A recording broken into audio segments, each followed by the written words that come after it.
Bonsoir les justes. On va se disposer. Pour tous ceux qui sont encore dehors, vous êtes priés de rentrer. On va se disposer et on va commencer par faire notre confession de foi du juste. Ensemble, prions. Père Céleste, nous te disons merci de ce que tu nous as rendu sans péché devant toi pour toujours. Car nous était ta grâce, ta bonté, ta miséricorde, nous n'aurions jamais pu espérer rentrer dans le royaume des cieux, car nous étions des monceaux de péché voués à aller en enfer. Mais par amour pour nous, tu nous as envoyé le Seigneur Jésus-Christ. C'est lui qui a pris tous nos péchés, passés, présents et futurs, par l'imposition des mains de Jean-Baptiste au Jourdain, qui a payé le prix pour tous ces péchés qu'il a pris en mourant à la croix en versant son sang, qui est ressuscité des morts, qui est monté vers toi et qui nous a laissé le Saint-Esprit, notre consolateur, notre guide. Nous croyons en ta sainte Trinité et nous croyons en ta justice. Merci Père éternel de nous avoir rendus sans péché pour toujours. Au nom de Jésus-Christ, nous avons prié. Amen. Ensemble, confions le moment au Seigneur. Disons merci à Dieu pour la force qu'il nous a donnée d'être présents, d'être connectés, pour suivre l'enseignement. Disons-lui merci pour la disposition de cœur qu'il nous a donné à recevoir sa parole. Prions également pour les justes qui sont encore en retard. Confions-lui son serviteur. Prions. Père éternel, nous te disons merci pour la force que tu nous as donnée d'être présents, aussi d'être connectés pour suivre ton enseignement. Merci Dieu des justes de ce que tu as pressé le pas de ceux qui sont encore derrière. Merci Dieu des justes de ce que tu as disposé nos cœurs ici présents à recevoir ta parole. Merci de nous avoir permis de rester concentrés. Merci Dieu des justes pour ton serviteur. Merci de ce que tu as mis les mots justes dans sa bouche. Que toi-même tu as parlé au travers de lui. Que tu as éloigné de lui toute forme de malaise et de stress. Merci Père éternel de nous avoir exaucés, d'avoir conduit ce moment du début jusqu'à la fin. Au nom de Jésus-Christ, nous avons tous prié. Amen. Amen. Donc, on va continuer dans la même lancée. Je bénis le nom du Seigneur pour l'occasion qu'il me donne chaque jour de vous parler. Je salue tous nos frères de la diaspora, de la France. Je fais un coucou au pasteur au juste Aquila, au juste Yann, au juste O'Neill, à la juste Dominique, au juste Dogo, depuis l'Italie. Je salue tous les frères de la Tunisie. Je salue aussi mes frères de Bacon, de Yamsoko et tous ceux-là qui sont en Côte d'Ivoire, qui travaillent pour l'avancement de l'œuvre de Dieu. Je suis le serviteur de Posika Abomiad. Comme je l'ai dit hier, je fais partie de l'église des justes en Côte d'Ivoire, dirigée par le pasteur Tago Yoleba Sylvain. En Côte d'Ivoire, il y a plusieurs églises des justes. Et moi, je suis sous la tutelle du pasteur Tago Yoleba Sylvain. Amen. Donc, pendant 3 semaines, nous avons travaillé sur le réveil spirituel et l'examen de soi. On a eu à définir toutes ces choses. On a dit que le réveil spirituel, c'est le réveil du cœur. Et que nous devons connaître et reconnaître les temps dans lesquels nous sommes. Nous devons savoir c'est quoi les caractéristiques de l'aile du cheval noir. Nous devons savoir pourquoi cette aile est appelée l'aile du cheval noir. On doit comprendre c'est quoi la famille physique et la famille spirituelle. Le révérend peut nous dire dans le livre 31 que nous sommes dans les prémices de la tribulation des 7 ans. Donc, les choses avancent, le diable accélère son projet. Donc, nous aussi, en tant que fils de lumière, nous devons travailler à ce que l'évangile atteigne les 4 points du monde. Qu'à la fin du monde dépend de notre travail, de nos labeurs. Et chacun selon la foi que le Seigneur lui a donnée, selon les talents que le Seigneur nous a donnés, en union avec l'Église de Dieu, nous faisons le combat en rang resserré, comme les 318 hommes qui travaillent avec Abraham. C'est quand nous sommes unis autour d'un leader qui recherche sans cesse la volonté de Dieu, que le combat de la foi, le combat de l'évangile peut être prêché partout ici en Côte d'Ivoire. Je prie enfin qu'il y a beaucoup de serviteurs et de servantes dans toutes les assemblées des saints. Je prie enfin que le Seigneur lui-même se charge de tous nos maux, de tous nos problèmes. Je prie enfin qu'il se charge lui-même de régler tous les petits bobos qu'il y a entre nous, frères et sœurs dans l'église de Dieu. Je prie en fait qu'il fortifie tous nos frères et sœurs qui sont actuellement malades, toutes les personnes là qui ont perdu un être cher. Je prie en fait que nous ayons des stratégies pour annoncer l'évangile à nos parents, car vraiment, le monde où on s'en va là, les gens vont plus vivre long, tant plus on vieillit, plus le système immunitaire s'affaiblit. Donc si nous ne portons pas garant pour annoncer premièrement l'évangile à nos parents, c'est sûr qu'à chaque fois on va aller pleurer au funérailles et on reviendra s'asseoir encore ici. Amen. Donc, concernant tout ce qui a été fait hier, est-ce qu'il y a des points d'ombre, il y a des questions à donner, poser des questions? Une fois que le thème est fini, et notre inspecteur viendra pour un nouveau thème. Le plus important, ce n'est pas de finir, c'est la compréhension que vous devez avoir. Et c'est ce que ça doit susciter dans vos cœurs, afin que vous soyez tous, que nous soyons tous réveillés, et que chacun fasse son meilleur culpa vis-à-vis de sa foi, et que chacun s'examine à la lumière des Écritures. Quand nous réussissons tous notre renoncement à soi, dans l'examen de soi, il y a le renoncement à soi. Dans l'examen de soi, il y a le cœur qui doit avoir un soldat pour réussir dans l'armée céleste. Dans l'examen de soi, il y a savoir comment prier pour être exaucé par Dieu. Il y a toutes ces choses-là. Donc, c'est un thème qui englobe tout du livre. Et au livre 66, le révérend en parle. On s'examine à la lumière des Écritures. On s'examine d'abord pour savoir comment est-ce que l'évangile, on l'a compris depuis qu'on nous a annoncé, et comment est-ce qu'on vit réellement pour cet évangile. Et quel est le projet qu'on a en union avec le projet de l'Église et des serviteurs qui nous encadrent. Amen. Donc, qu'on soit de là, chacun doit être éveillé.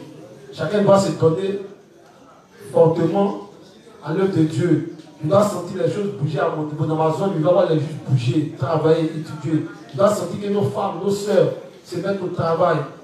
On doit sentir qu'elles sont plus stériles spirituellement. On doit sentir que les hommes aussi ne sont plus stériles spirituellement. Ça doit être la naissance dans vos quartiers, dans vos villages.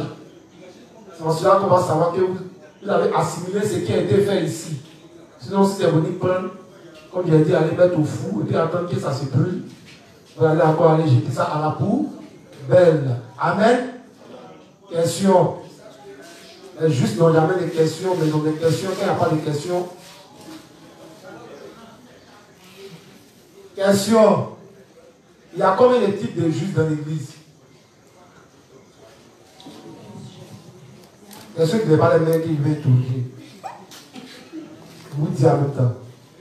Il y a combien de types de justes dans l'église? Il y a ceux qui n'ont pas les mains qui veulent tourner. Je répète encore. Donc tu regardes quelqu'un qui n'a pas levé sa main, tu lui donnes le micro. Enlève les mains maintenant. Tu ne peux pas avoir le micro. Il est trop fort. Choisis une femme, une fille, une jeune fille, une mère, je ne sais pas. Bien sûr, choisis quelqu'un. Il y a une voix féminine. Oui, la juste des beaux de la zone de l'eau quoi. Ton responsable de monde te regarde depuis la maison. Allons-y. Il y a 3 types de justes dans l'église. Oui, parle un peu fort.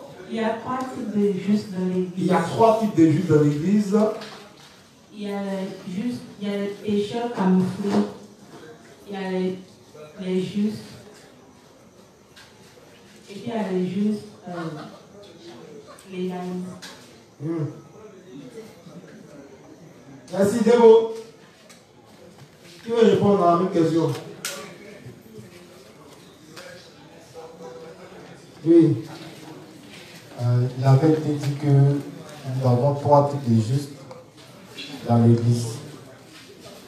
Nous avons les justes qui vivent pour les chers, uniquement pour les chers.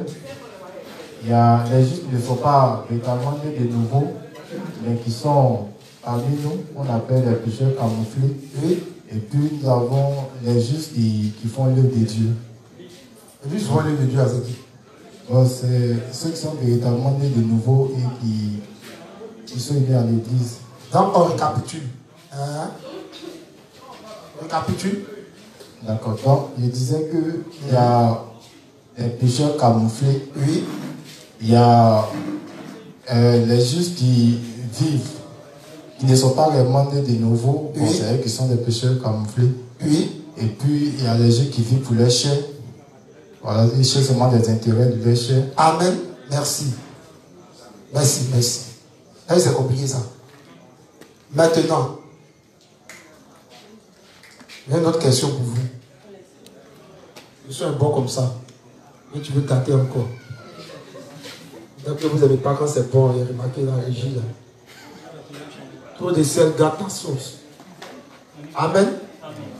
Si vous n'avez pas de questions aujourd'hui, c'est moi vous posez des questions et vous dites en même temps. Hein. Oui, je sais, Majeste.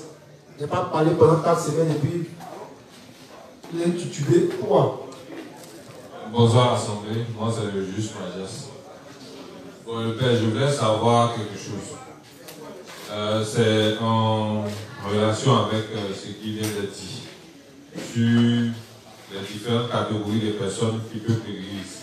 Oui. À savoir les justes qui ont reçu effectivement et puis qui ont cru en l'évangile de l'esprit, les pécheurs camouflés, et puis comment on appelle ça, les justes qui vivent pour leur chair, c'est-à-dire les impies. Maintenant, je veux savoir les épreuves. Quand les épreuves viennent, est-ce simplement pour ceux qui ont la foi correcte ou bien est-ce que ça touche tous les autres? Seulement parce que à un moment donné de l'enseignement, il a été dit que c'est Dieu lui-même qui rend, qui garde cette église propre. Voilà, donc je veux savoir, les épreuves là, est-ce que ça touche aussi les autres ou bien ça touche seulement ceux qui ont la foi correcte? D'abord, premièrement, Dieu amène des épreuves à ses serviteurs, à ses enfants. Mais ceux qui sont dans l'église, qui ne sont pas réellement nés de nouveau, quand ça va commencer, ils vont fuir. Quand on sort de l'Égypte, tu vois que Dieu a amené les épreuves à tous ceux-là qui étaient là. Quand tu vois Judas avec le Christ, quand il passe, il subit les railleries avec ceux qui sont là. Ou bien, il subit les injures parce qu'il marche avec le Christ. Ou bien, il subit les persécutions parce qu'il marche avec le Christ. Mais quand le moment vient, il finit par se devoir aller et à se ranger du côté de l'ennemi. Donc, quand on est dans l'église de Dieu, ceux qui n'aiment pas trop l'évangile, ils n'aiment pas. Quand ils viennent, par exemple, ils ne sont pas nés de nouveau, ils sont là seulement parce qu'ils attendent quelque chose. Donc, à un moment donné, quand ce qu'on appelle l'épreuve, c'est la difficulté. Donc, quand les difficultés vont venir, ça veut dire que quelqu'un va se rendre compte que l'argent qu'il cherche depuis les nés de nouveau, il ne voit pas ça dans cette église, il finira tout ou tard par partir. Voilà pourquoi on dit que c'est Dieu même qui les chasse. Tu vois un peu, non? Donc, dans l'église de Dieu, il y a toutes ces choses-là. Mais d'abord, c'est qu'on doit comprendre dans un premier temps pourquoi Dieu amène les épreuves au juste. Ça va? Les épreuves sont là pour fortifier notre foi, pour nous forger. Dieu l'amène à faire pourquoi? Quand les temps deviendront difficiles, parce que tu as connu c'est quoi la faim, tu as résisté à la faim, tu n'as pas vendu ta foi à cause de la faim. Quand les épreuves de la faim viendront, tu n'as pas encore renié ta foi à cause de la faim. Qu'est-ce qui va faire que les gens vont prendre la marque? C'est à cause des difficultés et des avantages qu'il va proposer quoi? La puce. Donc un juste qui est dans l'église de Dieu, qui sera peut-être un juge charnel, quand il verra les difficultés de la vie de foi venir à lui, il finira par les sera. Or Dieu nous a appris que quand les temps viendront, les temps deviendront de plus en plus difficiles quand l'Antéchrist va prendre le pouvoir. Donc si on n'a pas appris à vivre par la foi, c'est sûr qu'on va finir par abandonner notre foi. Ça va? Mais c'est des choses qu'on va avoir le temps de lire dans le livre 64. Vous allez voir pourquoi Dieu, quand on prend la vie de foi, pourquoi Dieu permet les épreuves. Prends un test, prends Deutéronome 8, rapidement. Il a posé sa question, il y a une autre question. Ok, ils sont inspirés. Ils ont peur que les Deutéronomes, maintenant, ça pose des questions pour sauver ceux qui n'ont pas posé des questions. Deutéronome 8, elle n'a pas de micro, mais comment ça? Ça passe pas le troisième micro. C'est une question de réglage, mais c'est une question de vous ne savez pas. Ou bien c'est une question de l'appareil n'est pas bon. À partir du verset 1. Vous observerez et vous mettrez en pratique tous les commandements que je vous prescris aujourd'hui, afin que vous viviez, que vous multipliiez et que vous entriez en possession du pays que l'Éternel a juré de donner à vos pères. Il dit, vous mettrez pas en pratique, hein, tu redis doucement. Vous observerez. Vous observerez. Et vous mettrez en pratique. Donc observer, c'est prendre connaissance. On prend connaissance des principes et ensuite on met ça en quoi? En pratique. Tous les commandements que je vous prescris aujourd'hui. Je vous explique qu'on parle des commandements dans l'Ancien Testament, dans le Nouveau Testament, les commandements c'est quoi? C'est les principes. Afin que vous viviez. Afin qu'on ait la vie. Quand on parle de vie, c'est la vie éternelle, hein, bien sûr. que vous multipliez. Multiplier, ça veut dire quoi? On augmente le nombre de justes dans le pays, dans la ville, dans le quartier où on est. Et que vous entriez en possession du pays que l'Éternel a juré de donner à vos pères. Quel est le pays? C'est pas Canaan. Canaan, c'est quoi? C'est pas le millénium, c'est pas le paradis, toutes ces choses-là. Donc, il dit que la condition pour arriver là-bas, c'est de marcher en observant et en mettant en pratique les commandements de l'Éternel. Parce que c'est les principes qui nous permettent d'avoir une vie de foi stable et propre. Ça va un peu, c'est les principes qui nous recadrent. C'est les principes qui nous permettent de savoir qu'on est dans la bonne ou même dans la mauvaise direction. Continue. Souviens-toi de tout le chemin que l'Éternel, ton Dieu, t'a fait faire pendant ces 40 années dans le désert. Donc, le Seigneur nous donne la rémission des péchés, nous enlève en Égypte. Et pendant 40 ans, il les fait passer dans le désert, lui. Afin de t'humilier. Première chose, il les fait passer dans le désert, lui, c'est pourquoi? Afin de quoi? De t'humilier. Deuxième chose. Et de t'éprouver. Et puis de quoi? De t'éprouver. Donc, la vie de foi est remplie d'humiliation. Si tu es né de nouveau, ta vie devient difficile. D'ailleurs, c'est manque de toi au quartier. Tu perds ton emploi, tu ne comprends pas. Tout s'écroule autour de toi. Et puis les gens disent, tu vas dire des justes. Tu vas dire des justes. Il faut manger maintenant. Tu vas dire des justes. Tu vas toi, tes enfants, tu viens de mairie chez moi. Tu vois un peu, non? Donc, tu vis une vie d'humiliation. Allons-y. Pour savoir quelles étaient les dispositions de ton cœur. Donc, Dieu nous humilie. Il nous éprouve dans quel but? Pour savoir quelle est la disposition, quoi, de notre cœur. Ça veut dire quoi? Est-ce que ce cœur-là, dans la faim, dans l'humiliation, est-ce que ce cœur continue de m'aimer ou bien ce cœur me déteste quand les épreuves arrivent? Donc, les épreuves que Dieu nous envoie à chacun de nous dans notre vie de foi, c'est pour voir la disposition de nos cœurs. Est-ce que dans la faim, le Seigneur reste Seigneur pour nous? Est-ce que dans l'abondance, le Seigneur reste Seigneur pour nous? Donc, c'est des temps de formation. Allons-y. Et si tu garderais ou non ses commandements? Oui. Il t'a humilié. Oui. Il t'a fait souffrir de la faim. Oui. Il t'a nourri de la manne. Oui. Que tu ne connaissais pas. Oui. Et que n'avaient pas connu tes pères. Oui. Afin de t'apprendre. Afin de nous apprendre. Que l'homme ne vit pas de paix seulement. Il n'a pas dit que l'homme ne vit pas de paix aussi. Mais il dit seul. Donc ça veut dire que le pain est là, mais il y a autre chose aussi qu'on mange. Ça va un peu, non? Alors nous, on va être dans l'église et puis tout le monde oh, il doit manger, oh, il doit travailler, oh Seigneur, oh, souviens-toi de... Tu commences à avoir une fois des gens du dehors, une fois des légalistes, une fois des pécheurs. Tu vois un peu, non? Il dit que ce n'est pas la priorité d'abord. Ta nourriture qu'à manger, ton vêtement qu'à porter, où tu as dormi. Il dit que ce n'est pas ça d'abord la priorité. Et il dit première chose, les principes. Mets en pratique, observe, accepte les humiliations, les épreuves. Mais tu verras que la main va toujours descendre. Allons-y. Mais que l'homme vit de tout ce qui sort de la bouche de l'Éternel. Qu'est-ce qui sort de la bouche de l'Éternel? C'est pas la parole. Il dit l'homme vit. Donc c'est qu'il donne l'éternité à l'âme. L'âme, premièrement, doit être nourrie. Voilà pourquoi les gens peuvent dire prospère à tous égards comme prospère l'état de ton âme. Donc c'est l'âme qui prospère, ensuite la chair. Maintenant on veut renverser la chair d'abord. Et puis on dit Seigneur, souviens-toi que quand tu vas me mettre dans bon d'abord, j'ai sauvé les âmes de mon quartier. Quand tu vas me mettre dans bon, j'ai mis à l'église. Dieu n'est pas dans les sentiments. Est-ce que vous comprenez? C'est vrai que quand on marche avec Dieu, souvent on ne le comprend pas, on est découragé et on finit par abandonner le chemin de la foi, pensant que Dieu, il s'en fout de nos propres, il marche de ses volontés. Si ça ne t'arrive pas à voir ça. Ou bien, c'est pas forcé de marcher avec lui, 29, il dit marcher avec Jésus, c'est faire face à des difficultés. Donc on va vous enseigner. Voilà pourquoi, quand vous prêchez l'évangile à quelqu'un, la première chose, après avoir lu avant de la rémission des péchés, préparer le chemin de son cœur aux difficultés qui vont quoi? Qui vont venir. Mais si vous lui faites croire que tout sera morose, tout sera agréable, tout sera excellent, il finira, quand les épreuves viendront, il finira par abandonner. Préparer son cœur à la vie de foi et aux problèmes, aux difficultés. Amen. C'est ce que souvent les gens viennent et puis ils fuient. Et c'est chaud. Amen. Allons-y. Ton vêtement ne s'est point usé sur toi. Donc pendant 40 ans, ton vêtement ne sait pas quoi. Essayez de porter vos habits pendant 5 ans. Même quand le son arrive, c'est pas passé. Amen. Oui. Il n'y a pas d'amis. On a les gens savent. Et ils ont fini par se percer. Et tous les toutous-nous, on fait ici là.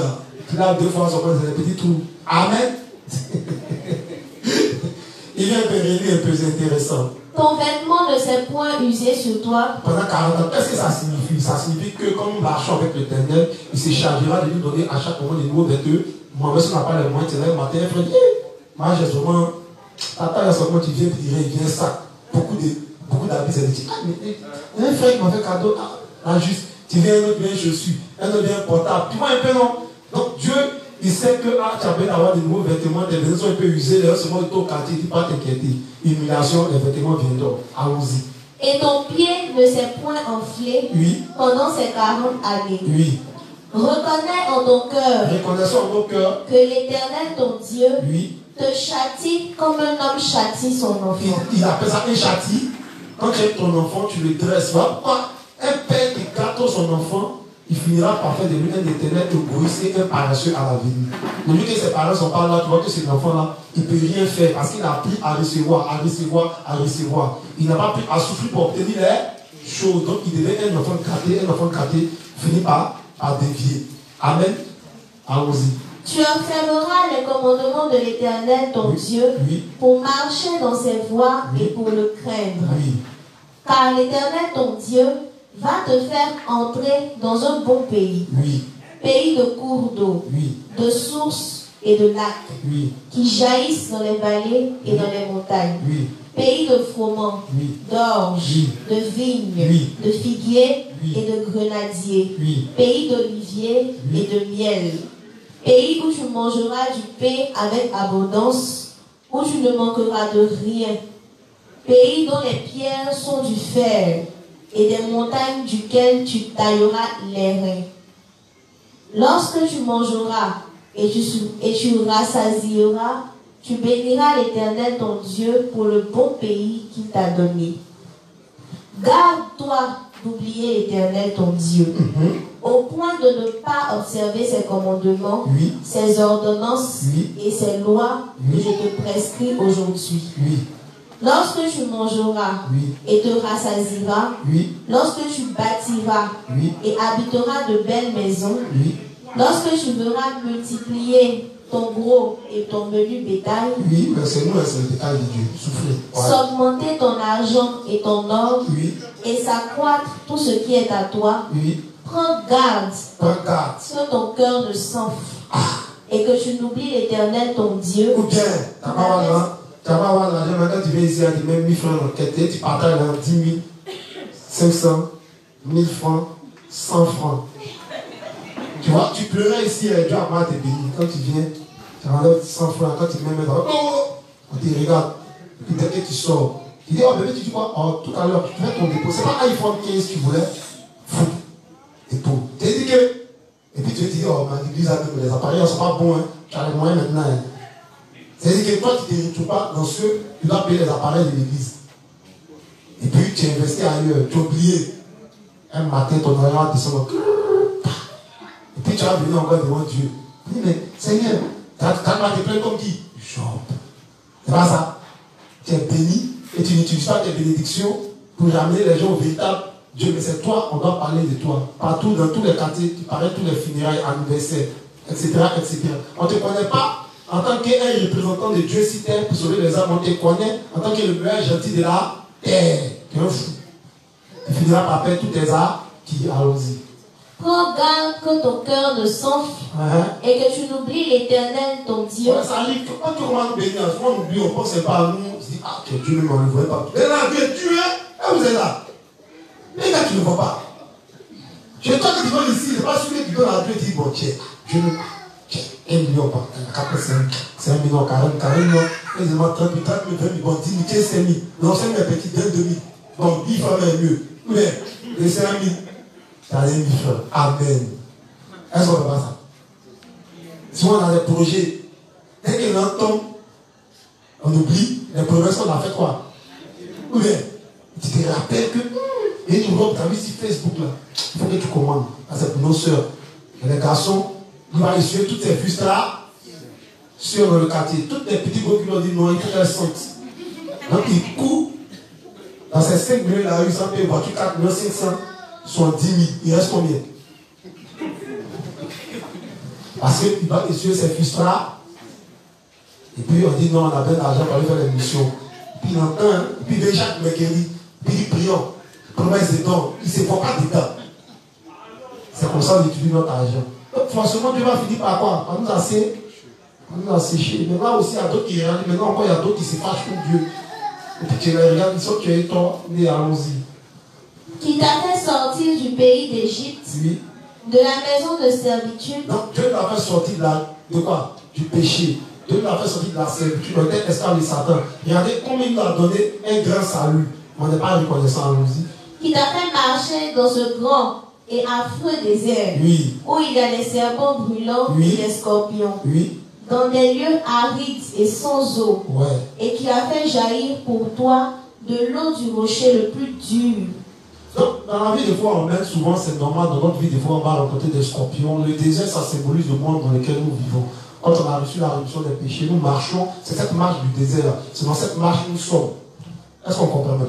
Et on a toujours un Moïse qui est un leader, qui nous dirige et qui fait tout pour nous amener à Canaan. Mais nous nous plaignons sans cesse de nos leaders, de nos dévanciers. On veut marcher selon nos pensées. Amen. Est-ce qu'on me comprend même? Égypte, en terre pécheur.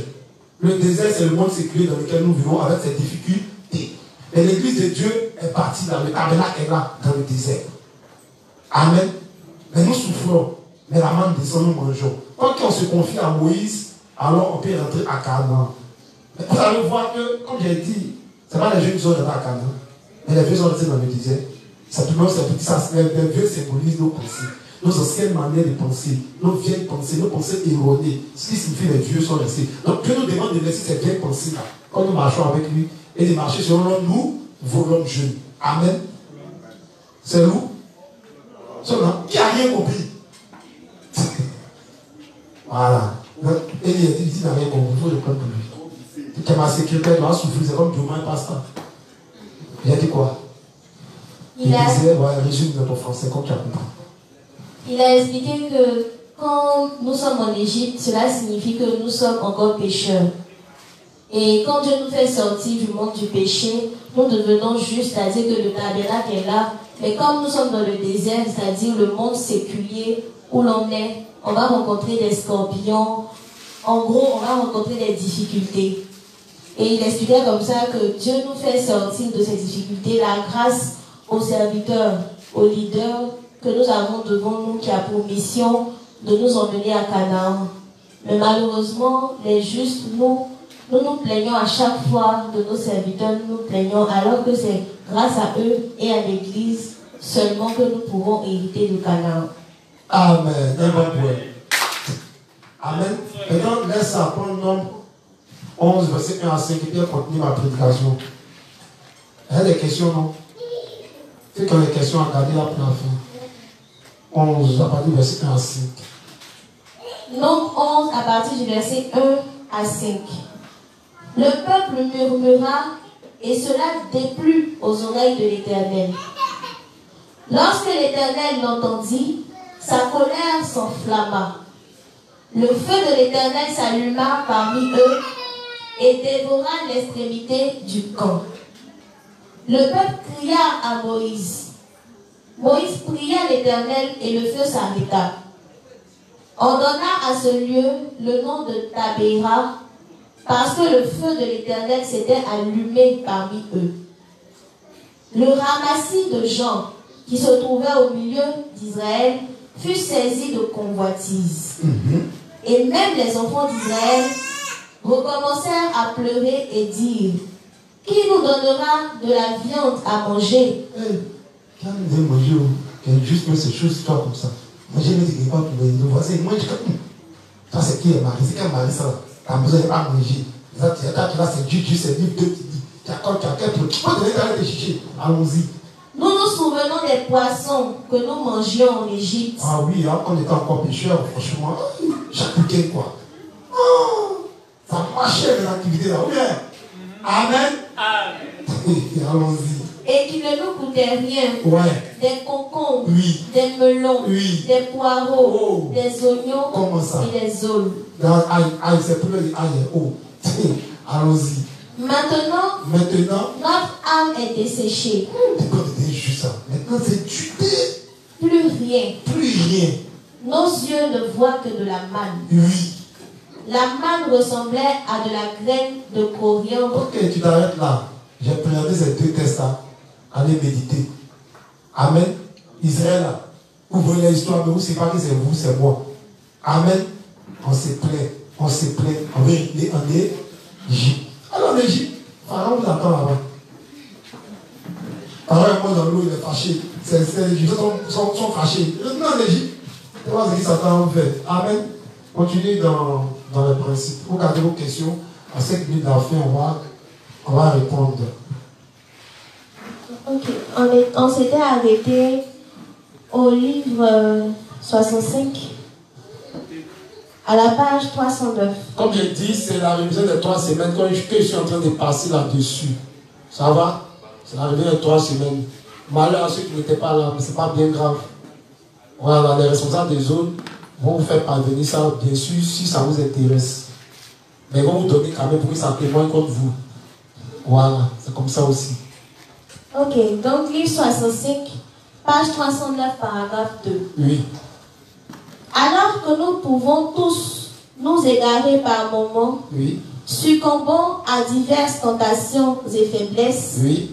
si nous faisons l'œuvre de justice de Dieu, nous pourrons continuer de vivre. Le juste ne peut pas vivre s'il n'entend pas la parole de Dieu. Cela est tout simplement impossible. L'apôtre Jean dit en 1 Jean 3,10 « Quiconque ne pratique pas la justice n'est pas de Dieu, non plus que celui qui n'aime pas son frère. » Comme le dit la Bible, quiconque ne pratique pas la justice n'aime pas ses frères et sœurs, mais nourrit plutôt de la haine pour eux, quoique clamant avoir reçu la rémission des péchés n'est pas de Dieu. Ceux qui sont de Dieu aiment tous les membres de l'Église de Dieu comme leurs frères et sœurs spirituels et travaillent toujours dur pour répandre l'Évangile. Amen. À cause de ce que je prêche la parole de Dieu, je ne peux pas m'empêcher de vous rappeler ce point toutefois que j'en ai l'occasion. C'est parce que c'est cela la signification de la pratique de la justice. C'est pour cela que nous répandons la justice de Dieu par tous les moyens possibles, par notre témoignage ainsi que par nos livres chrétiens. Et nous faisons cette œuvre ensemble, dans l'unité. Quand nous lisons 1 Jean, nous pouvons comprendre qui parmi les innombrables gens qui vivent dans ce monde appartient au diable et bien sûr qui pêche contre Dieu. Nous pouvons discerner ce genre de personnes même si elles ne disent rien, car on les reconnaît par leurs fruits. Quiconque ne se soucie que de lui-même ne veut rien d'autre qu'une plus grande et extravagante église pour lui-même, considère les saints comme ses propres esclaves, s'enrichit par tous les moyens et cherche à dominer la congrégation, ces gens ne sont pas des enfants de Dieu. Même dans l'église de Dieu, il y a des gens qui essaient de dominer les saints nés de nouveau, profitant d'eux et les exploitant pour leurs propres intérêts égoïstes. Amen. Donc ces gens de personnes, on peut aussi les retrouver dans l'église de Dieu, qui viennent, qui prennent des âmes immatures, qui les rassemblent, et puis ils veulent aller créer quelque chose. Amen. Donc on fait beaucoup attention. L'église de Dieu marche selon un ordre établi. Et c'est selon l'ordre que chacun marche. Amen. Amen. Allons-y. Livre 58, page 121, paragraphe 3. Livre 58, page 121, paragraphe 3. Les ouvriers qui ont quitté le ministère à cause des difficultés pour aller se chercher dans le monde. Lecture. Un homme ne peut pas faire à la fois un travail du monde et le travail de justice. S'il tient 2 emplois, il mourra de stress.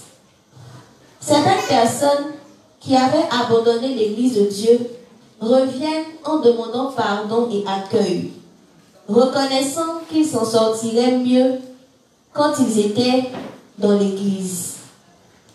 Ils voulaient retravailler avec nous puisqu'ils ont réalisé que leur demeure était dans l'église et qu'une telle vie avait été une vraie bénédiction de Dieu. Mais nous avons refusé de les accepter parce que leurs pensées poursuivaient le monde. Que pouvons-nous faire avec de telles personnes? Comment pouvons-nous travailler avec quelqu'un d'aussi égoïste? En fait, le révérend explique ici qu'ils sont revenus de façon égoïste et par hypocrisie. Ils sont revenus par hypocrisie. Ils ne sont pas venus réellement comme le Fils prodigue. Dans de telles personnes, si on ne fait pas attention à elles, elles peuvent nous abandonner à n'importe quel moment. Donc le révérend, il a beaucoup d'expérience que nous. Ça va, donc nous marchons dans sa foi. Ces erreurs nous permettent de prendre des raccourcis pour ne pas tomber aussi dans les mêmes erreurs. Ça va? Il explique comme ça que quand il prêchait sur le livre d'Apocalypse, il y a un frère dans l'église qui a dit qu'il rencontrait des conneries. Et il ne s'est pas limité à lui, il allait voir d'autres frères. Il dit, ah, vous voyez le gars, ce qu'il dit Apocalypse, c'est pas vrai, c'est pas vrai. Parce que simplement, et le révérend a dit qu'on dit tentative de coup d'état pour avoir mal écouté un sermon. Donc faites beaucoup attention. Voilà pourquoi l'église, on a fait une administration où on a réparti les zones. Mais il y a les 5 qui sont ici, peut-être ils sont dans une zone, ils travaillent avec un responsable, ils ne comprennent pas le travail que le gars est en train de faire, ils vont le laisser et ils vont peut-être voir un autre responsable pour poser une question, pour pouvoir tenter les responsables en face. Est-ce que vous comprenez? Quand tu lis la Bible, quand tu vois le langage de l'Apocalypse, et puis tu vois le langage de Daniel, à première vue, tu as l'impression que le message des gens est différent du message de Daniel. C'est pas ça? Mais c'est faux. Quand Pierre vient t'explique que quand Paul parle, tellement son langage peut-être est soutenu, il rentre dans beaucoup de choses, les gens ont du mal à comprendre les écrits de Paul. Et vous allez voir que la plupart des fausses doctrines qu'on voit dans le christianisme sont sorties des écrits de Paul. La prédestination, la femme doit prêcher, la femme ne doit pas prêcher, c'est pas ça.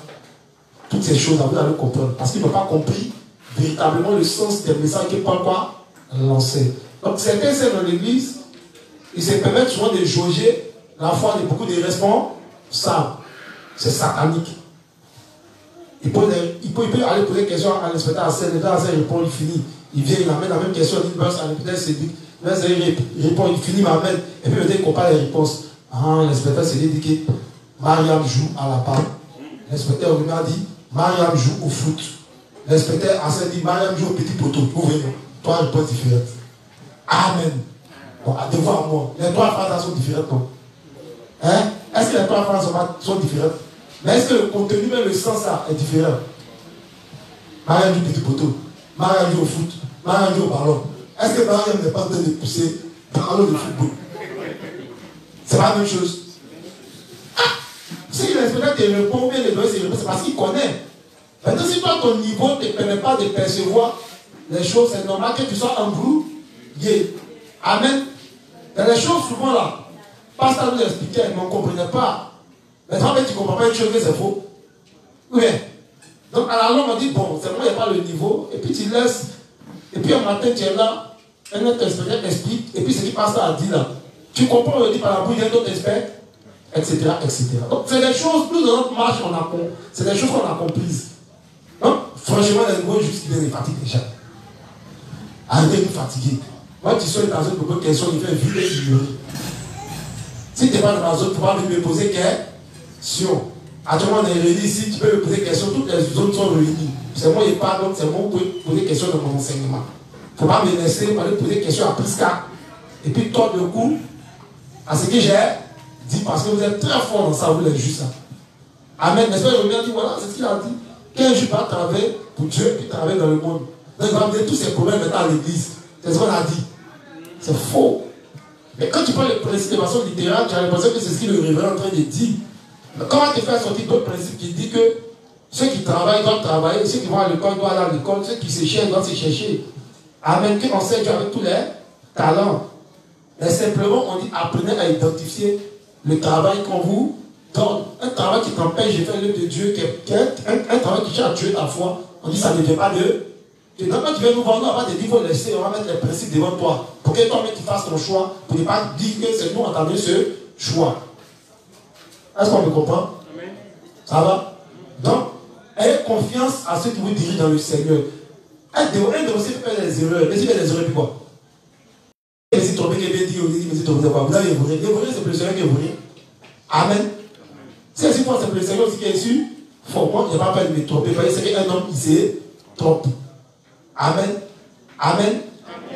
Donc, bannissons ces genres de chaussures. On s'examine, quand on voit qu'on a l'habitude de faire ça, alors disons à Dieu que ce n'est pas bon. 38, page 286, paragraphe 2. Le cœur de ceux qui ne veulent pas devenir pasteur assistant. Oui. Lecture. Il y a un trait commun quand vous regardez le cœur de ces gens. Ils vivent tous pour leur chair. Oui. Salomon vivait juste pour lui-même, pour ses désirs charnels seulement. Ouais. Ce que les gens qui cessent de faire l'œuvre de Dieu ont en commun, c'est qu'ils prennent finalement part au pseudo-christianisme et leur but dans la vie est de vivre pour leur chair seule. Le but dans la vie n'est pas la diffusion de l'évangile de l'eau et de l'esprit. Ces gens qui cherchent à accomplir juste leurs désirs charnels comme cela ne veulent pas travailler comme pasteur assistant sous un pasteur principal. Est-ce que vous comprenez même? C'est-à-dire que lui, il doit être à la tête. Il ne doit pas être second, il ne doit pas être troisième. Amen. Est-ce que la vie commence au 15e étage? Quand tu es né à maintenant et puis tu cours. C'est que toi tu es un sorcier. Et il est né à l'hôpital, il dit, laissez-moi, il passe à courir. Il danse. Oh madame, voit rien, voit chanson rien. Et puis il va danser à l'hôpital. Tout le monde a fui. Ah! Un bébé qui est tenu banani, mais là tu m'as amené, tu es né à maintenant, tu attends déjà. Amen. La vie ne commence pas au 15e étage. Ça commence toujours au premier étage, au lieu des chaussées même. Amen. Allons-y.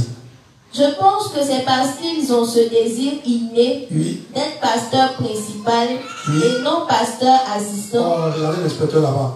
Comme un gars qui a une barbe comme ça. Quand un gars peut décaler, il fait quoi ici? Aïe. Là, tu as vu Jésus.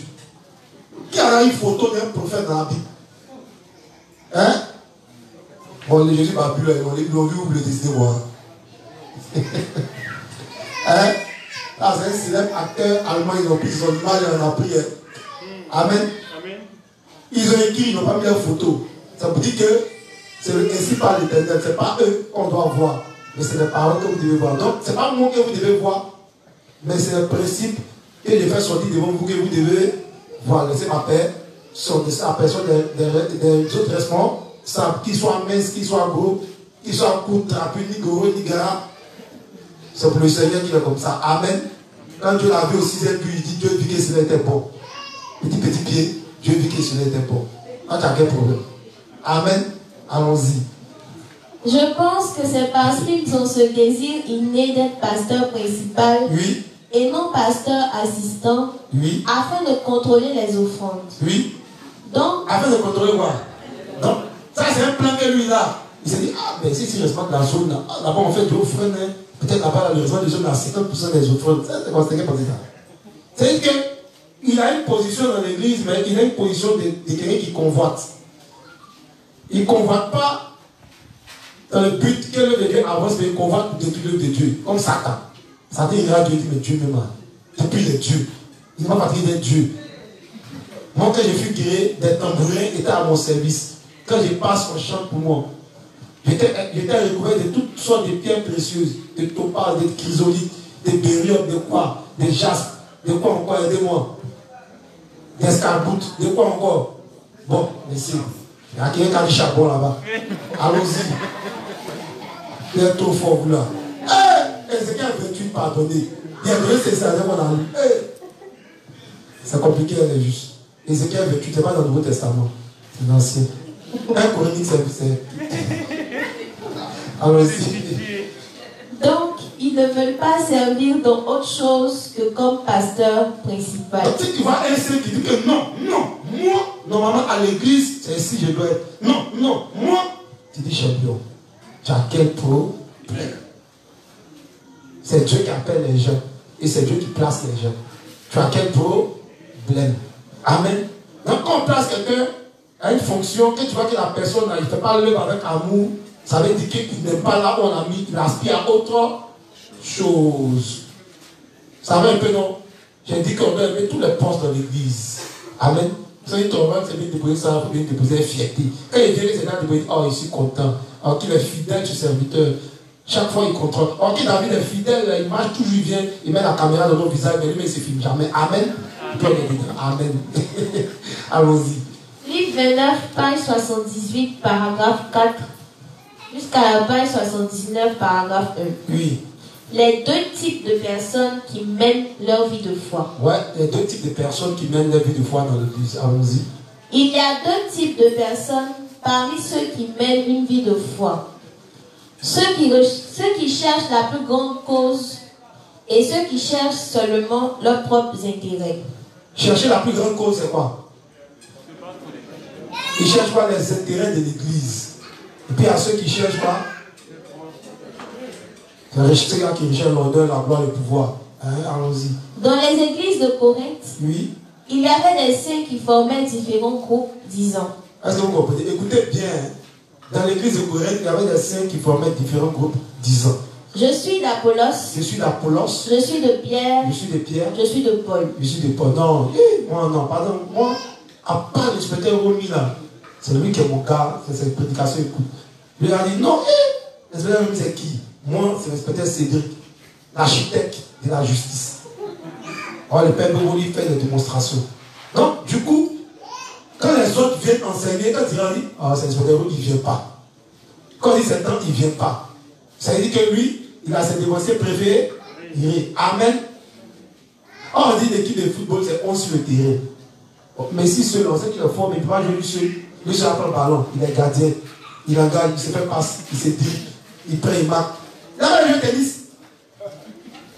Si tu es seul à jouer au tennis, là-bas, tu es seul face à ton destin. Amen. Donc, ce n'est pas normal. On n'a pas dit de ne pas aimer tel ou tel responsable. On n'a pas dit de ne pas copier telle foi et tel responsable. Tu peux être inspiré.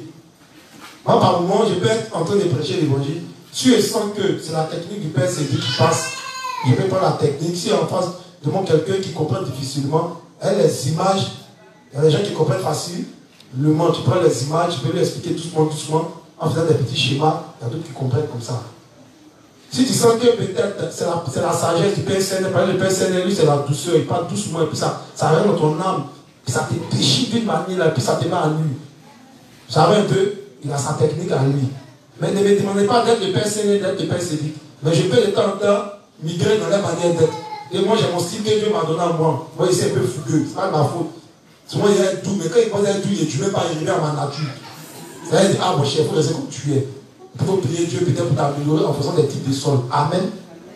Donc c'est comme ça. Donc on peut s'identifier dans chacun en copiant le modèle de foi qui peut nous faire avancer. Mais pas dire qu'en se fermant si les autres devant, si on dit c'est ton devant, si il ne vaut rien. Après les enfants, il ne vaut rien pas. C'est ton devant, si. Quand on dit quelqu'un ne devrait pas passer, il connaît tout de la vie mondaine comme des choses spirituelles. Mais un dévancier, on le choisit parce que c'est quelqu'un qui a décidé de vivre sa vie pour l'évangile. Il n'est pas à mourir, se sacrifier pour la cause de l'évangile. Il est obéissant, il accepte partout où on l'envoie, il suit ceux qui sont devant lui bêtement, même quand il ne comprend pas. Amen. C'est un soldat qui est mieux. C'est ça qu'on regarde, et puis on peut dire, toi, on peut te mettre ici. On s'en fout de ton talent. Si le talent n'est pas accompagné d'obéissance, et le talent n'est pas discipliné, ça détruit l'œuvre de Dieu. Est-ce qu'on me comprend? Quand il y a Pierre, un petit ébrier qui lance ses filets, et un petit ébrier d'Israël qui lance filet pour prendre poisson. C'est pas si un africain met un ébrier, mais c'est qu'il ça doit être un gars quoi. Amen. Et un marché Jésus a un petit couteau. Il n'y a quel problème. Mais Dieu le dit, c'est Pierre, si c'est Pierre, je partirai moi. Il ne regarde pas aux faiblesses de Pierre, mais il va demander une chose à Pierre, est-ce que Pierre, tu m'aimes? Quand Pierre va dire, tu sais que je t'aime au Seigneur, c'est si cette base-là qui va regarder et puis il va établir bien ici l'église. Donc c'est tout ça là, on regarde et puis on établit des personnes. Donc toi tu peux venir dans l'évangile, tu as bossé toutes les doctrines qu'il y a dans le monde, tu as lu la Bible 1000 fois. Donc comme toi tu arrives et tu as fait peut-être 100 ans d'études, tu connais la science, de toutes les sciences, la mère de toutes les doctrines. Donc quand tu viens, tu dois être leader national. Ah oui, quoi? Aïe. Mais dès qu'il y a une petite tribulation, dès qu'il y a abandon devant, amen, on fait rien avec. Allons-y. De même, il y a beaucoup de chrétiens aujourd'hui qui ne sont conscients que des choses des hommes, oui, ne se souciant pas de la volonté du Seigneur. Oui. Ces gens pensent tous comme Pierre. Oui. Mais Dieu ne peut pas travailler avec ses chrétiens. Oui. C'est pour cela que les saints de ces églises étaient les premiers à être corrompus lorsque Rome a donné la liberté religieuse aux chrétiens. Est-ce que vous comprenez bien même? Vu la pensée erronée, les pensées basées sur les choses de la chair, ils ont fini par se corrompre quand Rome a pris le dessus. Amen. Allons-y. Intoxiqués par le monde, Oui. ils ont fini par abandonner la vérité du salut Oui. et renoncer à l'œuvre juste de Dieu. Donc on comprend pourquoi au fil du temps l'évangile a disparu. Il y a un moment donné. Mais comme il y a la pluie de la première saison, alors Dieu dit qu'il y aura la pluie quoi? La dernière saison. Et nous sommes dans cette pluie-là. Allons-y. Par conséquent, ces régions sont devenues les premiers endroits où l'œuvre de l'évangile a disparu. Amen. Donc si on ne veut pas que l'œuvre de l'évangile disparaisse à notre niveau, il n'y aura pas ces gens de foi. Amen. C'est compris? Donc si il y avait ce genre de foi, Dieu dit quoi? Ce n'est pas correct. Si X dans l'église avait ce genre de foi, on dit ce n'est pas correct. Donc approchons-nous de tous les dévanciers, apprenons avec eux, faisons-nous former dans nos zones respectives. Allons-y. Livre 36, page 91, paragraphe 2. Oui. Le temps mis pour mûrir dans la foi. Le temps mis pour mûrir dans la foi. Donc il y a un temps pour devenir mûr dans la foi. Oui. En croyant en Jésus, après être né de nouveau, Oui. le temps passe. Le temps passe. On écoute. Hein. Après 5 ans et Après 6 5 ans, ans et 6 ans, quand la 10e année arrive, quand la 10e année arrive, la joie abonde encore plus. donc quand tu t'examines, tu as né de nouveau après 10 ans, si tu n'es pas joyeux dans ton cœur, il y a un problème avec ta foi. Normalement, plus le temps passe, plus la joie a pour Amen. Allons-y. Quand les 20 ans viennent, Quand les 20 ans viennent, cette joie est devenue encore plus grande. donc qu'est-ce qu'on remarque? Plus le temps passe, plus normalement notre joie doit être comment? Donc examinez-vous. Si après 5 ans ta joie n'est pas parfaite, c'est pas bon, c'est qu'il y a un souci. C'est que ton cœur est quelque part. C'est que tu ne sais pas réellement l'évangile. Allons-y. Et quand la trentaine arrive, Et quand la trentaine arrive, elle est devenue encore plus grande. Amen. Qui s'est respecté à ces derniers gars? En 2000 combien? Mais lui, il est là, non? Ça, il est là, le père est là. Il n'est pas là. Il est né en 2004, il essaie de le provoquer. 2004-2022, ça fait combien de temps? Hein? Vous ne voyez pas chaque jour ici. Il peut dire qu'il n'a rien à prendre de moi. Ce n'est pas lui qui m'a engendré dans le Seigneur. Mais il vient ici. Maintenant, nous, on est né avec 6 mois. On vient à quel moment? On peut combien de fois se faire comme ici? Le vrai fort là, c'est vous. Amen. Maintenant, que normalement, on va aller auprès de vous pour prendre conseil. Ne vous en faites pas. Je viendrai bientôt vous consulter. Amen. Allons-y. Allons-y. Cependant, Oui. pour ceux qui n'ont pas cru parfaitement en Jésus, Pour ceux qui n'ont pas cru parfaitement en Dieu, on dit, on présente ceux qui ont cru parfaitement. Ça va? On dit que quand le temps passe, la joie abonde dans leur cœur. Quand je vois mes pères, je sais qu'ils sont contents. Mais ils sont contents, moi aussi je suis content. Mais ce n'est pas trop vieux. Amen. Ici, c'est petit vieux quand même. Allons-y quand même. Il n'y a pas vous dire qu'il est ici. cependant, Oui. pour ceux qui n'ont pas cru parfaitement en Jésus Oui. et qui ont manqué de recevoir le salut parfaitement, Oui. c'est-à-dire pour ceux qui ne connaissent pas parfaitement la parole de Dieu Oui. et l'évangile de la rémission des péchés, Oui. plus ils croient, Plus ils croient, moins ils n'ont de bonheur. moins ils n'ont de bon attendeur. Et chacun s'examine dans son cœur pour voir comment il est. Ensuite, il saura quelle est sa position et alors il viendra demander des comprimés pour qu'on le soigne. Allons-y. Livre 36, page 234, paragraphes 1 et 2. C'est intéressant, le cours c'est l'examen de soir. C'est valable pour nous tous, leaders, ces participants, laïcos. C'est très intéressant. Allons-y. Le salut du péché, livre 36, page 234, paragraphes 1 et 2.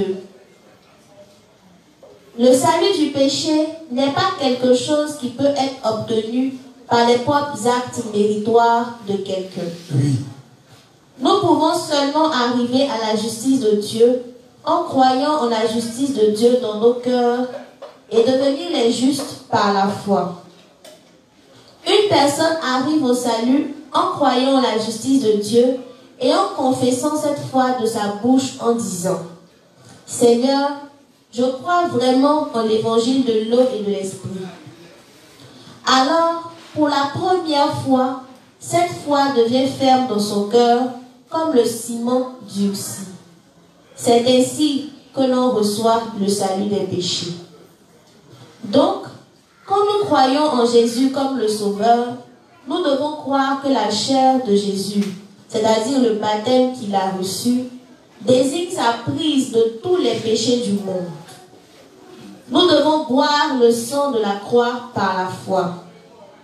Je ne vous dis pas que vous devez réellement rompre et manger la chair de Jésus. Est-ce qu'on comprend même? Manger mon sang, buvez mon sang, manger ma chair. C'est pas ça. Il dit qu'on doit boire ça par la foi. À chaque fois que tu crois que réellement le sang de Jésus a payé le prix pour tes péchés, tu es en train de boire son sang comme ça. À chaque fois que tu crois que c'est par le baptême de Jésus que tes péchés ont été transférés, tu es en train de manger sa chair comme ceux. Là, c'est pas comme petit père donnait 20 puis on peut prendre content. Hein? Dans les livres 20, on appelle ça la théorie de comment? Le coexistentialisme. Il y a quoi encore? La transsubstantiation. Et puis quoi encore? Et puis quoi encore? Bon, allons-y. Vous prenez le livre 20. Préface, vous allez voir ça, comment ça arrive là-bas, vous allez voir. C'est très bien expliqué. Avec les Eric Ziegler, vous allez voir. Allons-y. Cette foi signifie que nous devons croire que Jésus a enlevé tous nos péchés en venant sur la terre et en recevant le baptême, et qu'il a été cloué à la croix à notre place, est mort pour effacer tous vos péchés et les miens, et a reçu le jugement pour tous ses péchés. Donc si quelqu'un dans l'église a encore un doute sur son salut, qui ne comprend pas bien le message du baptême de Jésus, qui n'est pas honte, qui n'a pas eu son responsable des autres, et puis il peut travailler encore là-dessus. Donc tout ce que vous avez comme point d'ombre lié à la rémission des péchés, vous pouvez les exposer. Et ensemble, on va quoi? On va résoudre ça. En fait, que si vous n'avez pas le Saint-Esprit, on commande maintenant le Saint-Esprit du ciel et on vous donne le Saint-Esprit comme le Lacoste qui est sur mon t-shirt. Amen. Souffrez de la publicité, mais on va faire comment? On est dans le monde de Satan, porter ses habits. Les millionnaires vont porter des robes. J'ai demandé, il n'est pas là le couturier de la justice. Oh, il n'est pas là. Bédel, je lui ai demandé que les robes que Dieu va nous coudre d'abord, c'est quel modèle? Quand tu vois, il ne m'a pas répondu. C'est comme c'est son domaine là, peut-être qu'il a la révélation. Allons-y. Croire ainsi, c'est croire en la justice de Dieu dans son cœur. Amen. L'on obtient le salut de tous ses péchés en croyant en la justice de Dieu dans son cœur. Oui. Une personne obtient la vie éternelle et devient enfant de Dieu, oui, en croyant en la justice de Dieu dans son cœur. C'est en croyant du cœur qu'on parvient à la justice et c'est en confessant de la bouche qu'on parvient au ça. Romains 10. Verset combien? Quoi? 30. Romains 10, verset. Romains 10, verset. Voilà. Répétez encore. Romains 10, verset. Voilà. Ça doit être scotché dans vos esprits. Amen. Amen. Allons-y. Toutes les bénédictions célestes s'obtiennent par la foi en la vérité. Oui. Telle est la foi appelée justification par la foi. Par la foi dans son cœur, une personne obtient le salut de Dieu, devient juste, obtient la vie éternelle, devient son enfant et obtient les bénédictions célestes. Amen. Amen. Donc ici, il revient encore sur la nécessité de comprendre réellement l'évangile. Dans la parabole des semeurs, on dit celui qui entend la parole et la comprend, porte quoi? Porte du fruit. Donc il faut entendre la parole et il faut la comprendre. Donc si vous entendez, Jésus a pris tes péchés, tu entends. Mais c'est du bruit pour toi. Si tu ne comprends pas, approche-nous, on va t'expliquer en détail. Amen. Allons-y. Livre 37, page 331, paragraphe 2. Livre 37, page 331, le paragraphe 2. Les trois sortes de personnes dans l'Église. Dans l'Église de Dieu, c'est-à-dire dans le royaume de Dieu, trois sortes de gens peuvent coexister. Premièrement, il y a les justes qui croient en l'évangile de l'eau et de l'esprit. Deuxièmement, il y a les pécheurs cachés qui ne croient pas en l'évangile de l'eau et de l'esprit. Troisièmement, il y a ceux qui essaient de servir seulement leur chair, suivant les envies de la chair, au lieu de servir Dieu, en dépit d'avoir reçu le salut en croyant en l'évangile de l'eau et de l'esprit. La Bible appelle le troisième type les impies. Dans le premier psaume, les trois types de gens apparaissent. Bienheureux l'homme qui ne marche pas dans le conseil des méchants et ne se tient pas dans le chemin des pécheurs et ne s'assied pas au siège des moqueurs, mais qui a son plaisir en la loi de l'Éternel et médite dans sa loi jour et nuit. Amen. Donc ça c'est le psaume 1. Allons-y. Donc ici on va revenir là-dessus car d'entrée on en avait déjà parlé. Vous retenez les trois types sur le mois. Livre 23, page 285, paragraphe 4, jusqu'à la page 286, paragraphe 1 en version électronique. Pour ceux qui croient en leur propre force, lorsque cette force de leur chair est épuisée, leur foi a aussi disparu. Ceux qui ne croient pas encore totalement en l'évangile de l'eau et de l'esprit ont tendance à faire l'œuvre de Dieu parce qu'ils sont forcés par les circonstances ou pour leur propre gloire. J'ai dit à de telles personnes, si vous ne voulez pas travailler avec moi, Oui. vous devriez partir immédiatement. C'est facile. Tu es là, tu marmonnes, tu te plains, tu n'es pas content, on te force. Alors oui, la répétition, tu es fâché. Qui t'a envoyé dans le ministère des gens? Personne. Alors oui, il y a un service à côté de l'église, tu es fâché. Qui t'a envoyé là-bas? Amen. Amen. Examen des soirs et il respire. Tu vois les visages bizarres, ça arrive. Regarde le milieu à ce niveau, il parle pas de quelqu'un. Si tu es prédicateur, des programmes pour prêcher, tu es fâché, tu es dedans aussi. Ou bien, il dit c'est pour tout le monde. Allons-y. Donc si on sent ça à un moment donné, on dit bon, comme tu n'es pas content d'être dans notre groupe, tu n'es pas content d'être dans le groupe des ministères de propriété, il faut aller t'asseoir. Ou bien, il dit toujours, on a fait, peut-être quand l'église naissait au départ, on a pris des gens comme ça. Et on s'en va là, on va pas continuer avec les mêmes erreurs. Amen. On va recruter sur la base des personnes qui aiment réellement l'évangile. Si tu es seul dans ton ministère, c'est mieux pour travailler seul. Sinon, tu amènes beaucoup de personnes, ils seront beaucoup dans ton ministère, mais ils vont te créer beaucoup d'ennuis. Et ça ne va pas évoluer. Tu vas toujours courir derrière. Est-ce qu'on court derrière quelqu'un ou même rien à sa bouche? À tout moment, on est des grands conseils, qui on poursuit même rien à sa bouche? Ça, les enfants on poursuit. Ou bien, les bébés, tu ne peux pas exemple même. Donc, quelqu'un qui ne comprend pas la nécessité de faire l'œuvre de Dieu, c'est dire que c'est encore un bébé. Un bébé, on ne lui confie pas des tâches. On me comprend? Allons-y. Ils m'ont alors demandé pourquoi je leur ai dit de partir alors qu'ils sont encore utiles. Je leur ai répondu, il y a beaucoup de personnes autres que vous que Dieu peut utiliser. Il dit, si c'est pas là pour l'adorer, il va susciter quoi? Il n'a pas dit qu'il va aller prendre tous les cailloux, granit, qui va et Pierre, adore-moi, et puis on va pas comprendre les mettre dans nos maisons. C'est pas ce que vous avez dit. Les pierres ramènent à ceux qui ont la foi. La pierre dans la Bible symbolise ceux qui ont la foi. La pierre, c'est la foi. Donc nous sommes les pierres de Dieu. Amen. Allons-y. En ne réalisant pas cela, ils pensent qu'ils sont encore tout à fait utiles. Donc, dans l'église de Dieu, là, on peut enlever. Si moi, il me joue les dangereux ici, là, on va m'enlever. On va mettre un autre spectacle à ma place. Et puis l'œuvre de Dieu va avancer. Amen. Il n'y a pas quelqu'un ici dans l'église qu'on ne peut pas enlever. Si tu dis que tu ne plais nous, l'œuvre de Dieu va avancer quand même. Ça va? On n'a pas besoin de Superman. Allons-y. Mais cela n'est pas la manière de penser de Dieu. Se référant à la foi qui s'appuie sur leur propre force, Dieu dit qu'ils sont inutiles. Dieu recherche et utilise ceux dont les cœurs sont humbles devant Dieu. Amen. Dieu utilise qui? Dans un cœur humble, c'est quoi? Des expliquez-moi. On dit Dieu utilise ceux dont les cœurs sont humbles. Donc c'est le contraire d'une personne qui est comme ceux là. Ça va? Ça va? Ça va? Amen. Donc devenons des personnes humbles dans l'église. Ça va? Faisons les œuvres qu'on nous confie avec joie. Même quand c'est difficile. Ça va? Dès qu'on met ça dans nos cœurs, que c'est pour le Seigneur qu'on fait, on sera heureux. On dit l'Éternel est ton époux. C'est pas ça? L'Éternel est ton créateur, ton époux. L'Éternel est son nom. C'est pas ça? Donc notre époux, c'est Christ.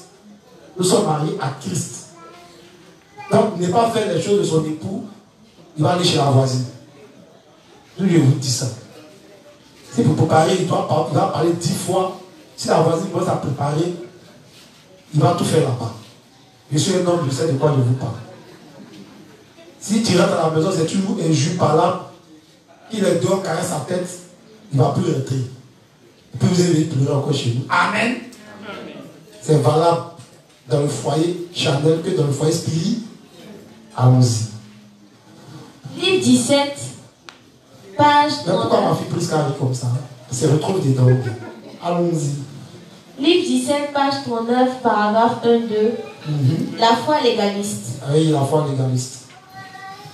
Une foi légaliste est quelque chose qu'ont les gens ambitieux charnellement. Oui. Certains pensent, je suis faible maintenant. Ah, tu vois là, c'est pas trop fort, ils ne maîtrisent pas tous les principes, c'est pour ça. Hein? Allons-y. Mais une fois que j'aurai assez de force et de disciples, Quand il y aura beaucoup de gars sous ma tutelle à l'église, on écoute, hein? Oui. je prendrai ma voie indépendante pour faire l'œuvre de Dieu moi-même. Moi-même, ça va ça? Satan est désigné qui? Un tiers de qui? Quel est ton ici là-bas, il ne travaille pas?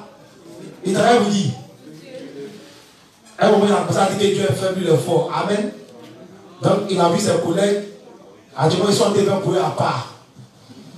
Ou bien, le deuxième ciel, il a devant pour lui là-bas. Donc, le ventre qui t'a nourri, tu viens un matin.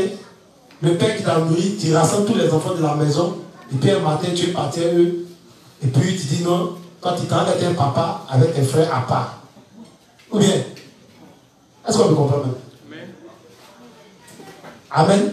Alors que personne n'était établi pour dire, ah maintenant le frère va t'établir là-bas. Quand on va t'établir, on ne dit pas, il faut prendre les gens par nous. On te prend ça, maintenant tu es responsable d'une zone ici. Et puis toi tu prends tous ceux qui t'ont fait net dans la zone peut-être des Maroc. Et puis tu les prends, tu eux après beau. Tu dis maintenant c'est si vous devez faire culte. C'est pourquoi? Hein? Qui a dit que les âmes sont pour quelqu'un même? Les âmes pour moi mes âmes, j'ai dit mes âmes, parce que je suis envoyé des travail pour Dieu. Sinon les âmes c'est pour Dieu. Mais toi, dès que tu déménages, tu déménages tes âmes. Ça, c'est une pensée de rébellion camouflée. Est-ce que vous comprenez ça même? C'est pas normal que pour ne rien, tu quittes ta zone. Et puis tu viens dans une autre zone. Pour ne rien, quand tu vas y avoir, tu le principe dit que tu n'es pas la tête du serviteur. Mais le serviteur, qu'est-ce qu'il a fait que tu n'as pas mis sa tête? Hein? Tu ne vois sa tête pourquoi? Non, tu dis non, sa main, sa bien ne me plaît pas. Aïe! Donc il ne savait pas bien éloger les garder. En mettant le sang, ça n'explique plus les péchés. Et c'est ce qu'on fait. Dans d'autres temps, ils auraient un espoir préféré. Dès que les rois chaînent des zones, ils chaînent des zones. On peut comprendre peut-être que le second de quelqu'un dans une zone. Donc c'est normal que, même si tu n'habites pas forcément dans la zone, tu continues à travailler pour les gens, c'est un autre cas. Mais tu es laïque dans la zone. Dès que les responsables sont, toi aussi tu démarres vers lui. Et puis comme le responsable aime ça, il ne te dit pas qu'il faut rester là-bas. Tu dis non, lui quelqu'un ont mis là-bas, il ne vaut rien. Ah, c'est Farouz, ils ont mis le responsable dans la zone du Maroc, il n'est même pas fort. Le père Romy n'est plus au Maroc. Moi, je ne peux pas rester au Maroc. Amen. Le jour comme Michel, lui, monsieur, il le chassis. Dès le jour, il va arrêter de m'aimer. Et vous dire maintenant, tu sais, qui sont dans la zone de mes connaissances. À moi, ici, direct. Passeport tout le pays. Quand tu aimes quelqu'un, il faut dire ce qui est vrai. Amen. Il faut être véridique. Amen. Donc, ce n'est pas nous, on n'appelle ne pas nous aimer, on dit ne pas nous idolâtrer. Quand c'est comme ça, ça devient de l'idolâtrie. Tous les saints, tous les frères, tout le monde connaît quelque chose dans l'église. On apprend de tout le monde. Moi, j'écoute les prédications, même des plus petits. J'ai le front des plus petits. J'ai le front des mélesses. J'ai les fonds de Pépé, etc., etc. J'ai les fonds du pasteur Jean-Pierre. Amen. Donc on continue d'apprendre. Donc, parlons, Seigneur, des pensées dans nos cœurs. Allons-y. Ce sont, excusez-moi, ce sont des... Respire bon. Voilà, reprends-toi, allons-y. Ce sont des gens qui ont des rêves charnels pensants. Dois-je vivre ainsi maintenant que j'ai reçu la rémission de mes péchés? Ils sont très différents des serviteurs de Dieu qui croient en sa parole et sont décidés à servir l'évangile de l'eau et de l'esprit pour le restant de leur vie. Ceux qui ont une foi spirituelle croient qu'il convient de consacrer toute leur force à servir le Seigneur et répandre l'évangile de l'eau et de l'esprit, peu importe leurs circonstances. Cependant, d'autres n'ont pas ce genre de foi et essaient plutôt d'accomplir quelque chose de charnel par eux-mêmes, incapables de rejeter leur propre gloire de la chair. Ils vivent une vie de foi légaliste maintenant. Donc, quelqu'un dans l'église de Dieu qui recherche l'honneur, la gloire, le pouvoir, qui recherche à prendre des armes pour qu'on parle de lui, qui recherche à faire des disciples par lui-même, c'est-à-dire qu'il décide de faire une église dans l'église. Est-ce que vous savez ça? Il décide de faire une église dans l'église. Pendant qu'on finit de faire l'enseignement, lui il fait l'enseignement aussi. L'enseignement qui a été fait. Pas dans le but d'amener les âmes à mieux comprendre, mais dans le but de dire que lui qui a prêché là, il ment, il ne vaut rien. Est-ce qu'on comprend même? Satan là, qui a créé le monde? Dieu. Satan là, il est fort non? Non, il répondit, il est fort. Quand vous venez chez nous, ici, Dieu me l'appelle le risé, vous dites, s'il est fort là, pourquoi il ne va pas créer son Adam et Ève et son monde à part? Il va t'adorer, non? Dieu a créé ses créatures, non? Donc quand tu n'adores pas Dieu, Dieu n'est pas Dieu. Elle, c'est pas on adore Dieu qui est Dieu, mais c'est pas les dieux qu'on adore. Là, si Satan c'est un champion, il a quand même créé son monde et ses hommes. Tranquille, quoi. Donc tu viens d'une église qui a été bâtie, le fondement est là, et puis toi tu viens dire non, ce qui est là, il ne valent rien. Mais il ne valent rien, là, qui t'a fait net? C'est les vauriens qui t'ont fait net, pas le fort. C'est-à-dire que c'est ironique, quoi. Le dernier des classes, il va te demander 1 plus 1, mais il ne vaut rien. Bon, si le dernier, il connaît 1 plus 1 qui te demande, c'est que toi, t'es qui? Tu n'es pas dernier ex aequo. Tu es moins dernier. Et derrière 0, derrière 1, c'est quoi? On ne se rend même pas compte de ce qu'on fait. Parce qu'on est poussé par des ambitions personnelles qui n'ont rien à voir avec les ambitions de l'Église. Ça, quand tu as parlé. Bon, continue. Allons-y. Nous voyons que ces gens finiront dans le sectarisme en un rien de temps. Sectarisme, ça veut dire qu'ils vont aller plus tard créer eux-mêmes des propres doctrines. Un matin, un gars, il était il dit il est Dieu. Mais il est dans le monde de Dieu. Je suis pas voulu. Il est le dernier prophète auquel on doit croire pour être sauvé. Et Allah. Le révérend dit que c'est comme ça qu'il devient un monstre. Ça va? Voilà où ses ambitions, non? Parce qu'il veut être à la tête, il veut qu'on parle de lui. Donc on lui dit, il est Dieu. On doit croire par lui pour être sauvé. C'est bien. Et tout souvent, c'est pas deux, ils sont beaucoup. Branham, Kakou Philippe. Pour finir, on ne sait pas on doit croire en qui. On doit s'entendre d'abord, puis on venir et tout ça. On ne sait pas on doit croire en qui. Moi, mon grand-père, même à Médé, on devait croire en lui aussi. Donc, il y a trop de problèmes à ça. Continue. Ces gens finiront dans le sectarisme en un rien de temps, dès qu'ils en auront l'occasion. Oui. Et ils prennent de l'ampleur comme le faisaient les circoncisionnistes du temps de Paul. Donc c'est pareil. Donc dans l'église des Galates, c'était comme ça. Ils ont commencé à créer des doctrines en dehors de la doctrine de Jésus-Christ. Qui disaient que simplement, il fallait forcément être circoncis, même si tu crois en le royaume de l'eau et de l'esprit. Si tu ne fais pas ça, tu ne peux pas être sauvé. Ils ont prêché la circoncision. Qui enseignait ça? Ce n'est pas Paul. Mais eux-mêmes, c'est les parents, c'est les ambitions personnelles. Ils ont commencé à tordre le cou à l'évangile de l'eau et de l'esprit. Allons-y. Ainsi, si les frères et sœurs qui croient en l'évangile de l'eau et de l'esprit, ainsi, si nous qui croyons en l'évangile de l'eau et de l'esprit, retombent une fois encore dans une foi légaliste, on retombe encore une fois dans une foi légaliste, cela constitue un grave péché devant Dieu. Ouais. Donc la foi légaliste, c'est un aspect qui fait sortir ici. Tu recherches l'honneur, la gloire, tu tords le cou à la parole. Tu recherches à t'exprimer. Tu cherches à le faire pour toi à part. Alors que tu as des autorités qui sont établies sur toi. Tu es ton propre chef, tu peux être gouverné. Tout ça, c'est une fois légaliste. Allons-y. Vous devez réaliser avec quelle férocité ceux qui ont une foi légaliste s'opposent à l'évangile de l'eau et de l'esprit. Avec férocité. Allons-y. On continue, livre 17, page 41, paragraphe 2-3. Toujours sur la foi légaliste. Lecture.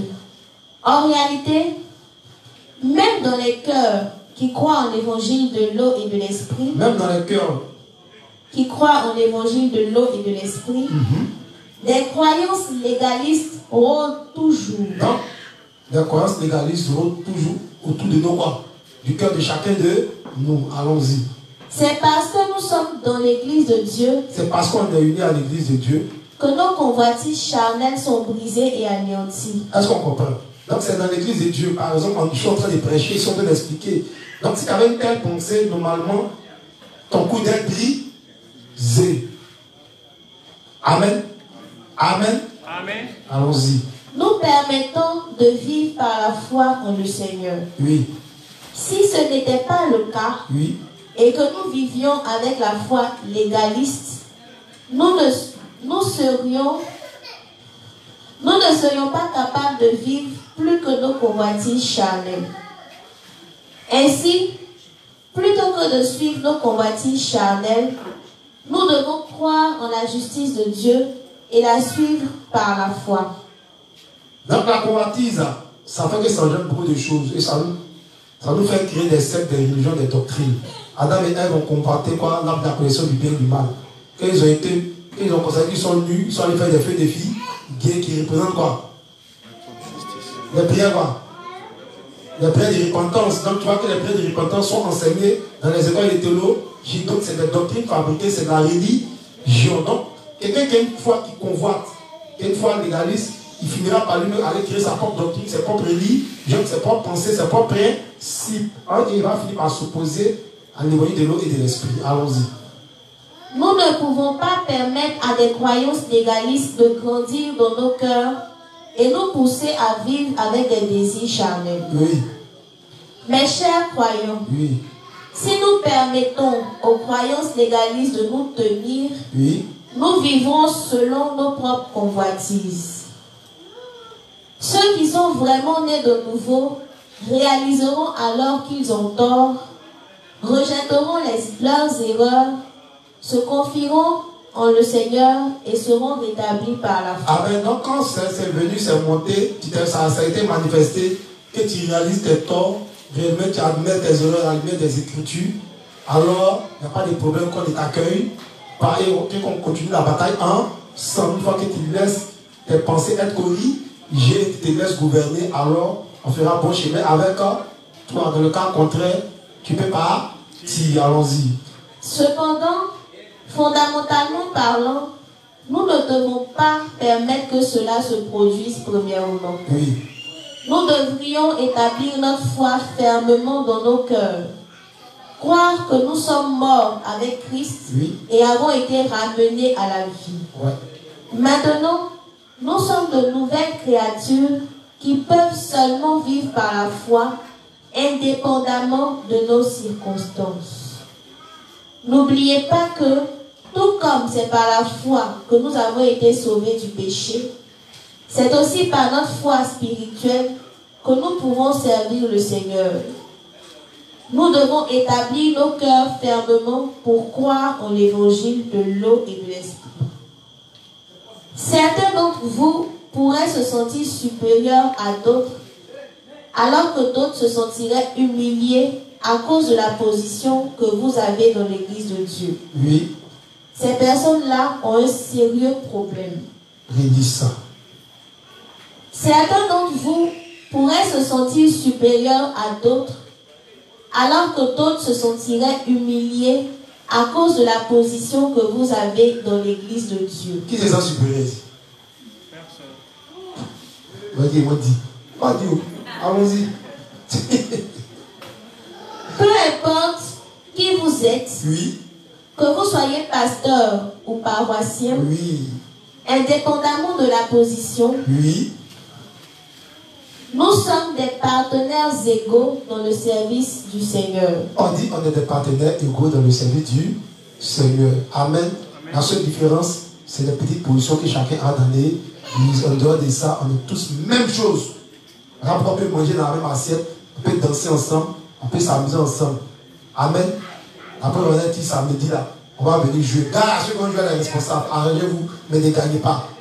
Je vous dis ça en même temps. Parce que le spectacle à cette fera son retour actuellement, il est au labo. Oui, mais je vous dis en même temps, hein, à moins qu'entendu, dans ceux qui vont gagner les inspecteurs, vous allez voir.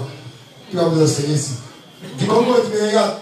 Allons-y. Livre 17, page 42, paragraphe 3. Les petits de l'eau, quoi, ils ne respectent pas les vieux, ils vont courir, ils savent que nous, les vieux. Allons-y. Livre 17, page 42, paragraphe 3. Jusqu'à la page 43, paragraphe 1 et 2. Oui. Vivre nos vies de foi en croyant en l'évangile de l'eau et de l'esprit est la foi juste. Est la foi juste. Nous n'avons pas de quoi nous prévaloir si ce n'est de Jésus-Christ et son évangile de l'eau et de l'esprit. Oui. Une caractéristique de la foi légaliste est qu'elle exalte la chair humaine et ses œuvres. Oui. Elle dit qu'elle exalte, ça veut dire quoi? Attends quoi? Elle met en valeur. C'est-à-dire qu'une foi légaliste, c'est une foi qui aime beaucoup qu'on parle de ses quoi? De ses œuvres, de ses actions. Allons-y. Beaucoup de chrétiens se glorifient encore de leur chair avec arrogance. Mais tout cela est mauvais. Jacques 4, verset 16. Bien, pour ceux qui font les fronts, pour ceux qui ont l'habitude de faire les fronts, pour ceux qui ont déjà vu les fronts. Amen. Vous voyez, ouais, bonjour, nous, quand tu crois en Jésus-Christ, c'est vrai que Christ il a pris nos péchés, mais il faut vivre une vie de sanctification. Il faut quitter le monde du péché. Il faut te soumettre. Il faut te sanctifier. Il dit quoi, c'est que... On dit le salaire du péché, c'est quoi? Il dit, ah, tonton, excuse-moi. Vous n'allez plus mourir. Il dit, mais bien sûr, l'homme est né pour mourir. Mais tu dis, mais tonton, mais qu'est-ce qui fait que l'homme meurt? Il dit, c'est le péché.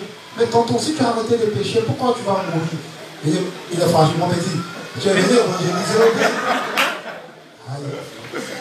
Parce que souvent ils disent des choses, des mots qui se rendent compte. Il faut les petites récitations, allons-y.